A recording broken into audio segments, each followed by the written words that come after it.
And now, it's time for this week's Heroes of the Faith.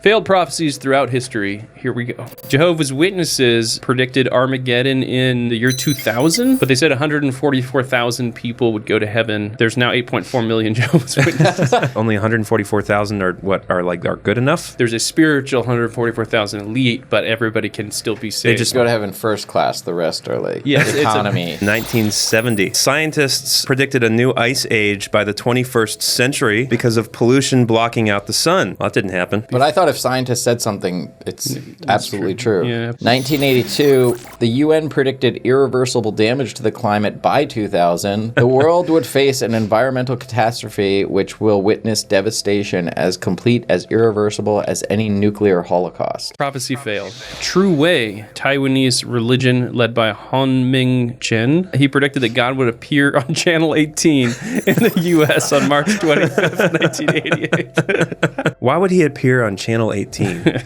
Weird. Why did he come in a manger? God works in mysterious ways. In 1998, Maldives will be underwater between 20 and 40 years. Oh, so that could still happen, yeah. Harold Camping, I remember him, and he predicted the end of the world 12 times. In 1992, he wrote a book called 1994? Question mark? Why did he think the world was going to end? Do you remember? Jesus Bible is going to prophecy and return. Oh, and so he it was a religious thing. It was pattern recognition Yeah. of numbers in the Bible, and his mind would like come up with this scenario. He actually repented, if I remember right. Oh, He really? came out and said I've been wrong my whole That's life. good. And You know what? I respect that. Al Gore said in 2009 that the North Pole will be ice-free by 2013 because of man-made global warming. Here's the big one, the Y2K disaster. Software and hardware companies raced to fix it because they thought when the date changed to 000, the computers weren't programmed to handle it. I've heard that the whole panic was ridiculous. Yeah. It would have caused a few glitches, but nothing crazy. And then I've heard other people say, no, it was going to be really bad. And because they sounded the alarm and fixed everything, it wasn't bad. So people have mocked it like, oh, it's a fake prophecy, it's a failed whatever.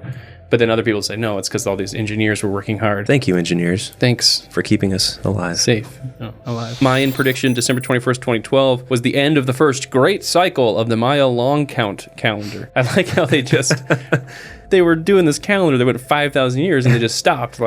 Maybe he was just like, I'm kind of tired. It's like he ran out of paper. It's like, I think that's enough. Chuck Pierce and Tracy Cook, a pair of charismatic prophets, predicted that there would be a diminishing of COVID after 4/16/2020. Deaths increased dramatically between 4/16/2020 and 8/7/2020. Why would they do that? Or did they? Yeah, who knows? Newsweek's Madam President cover and HuffPost prediction on election day. This is the 2016 election, right? Here's the graphic. Chances of them winning. Hillary Clinton, 98.1%. Donald Trump, 1.6%. That made the whole thing so wonderful. There's a bunch of Trump predictions. Jeremiah Johnson, a North Carolina-based prophet, declared that Trump would win the 2020 election. Ribbon Bullock, a Birmingham pastor, declared that Biden would be out by the middle of March.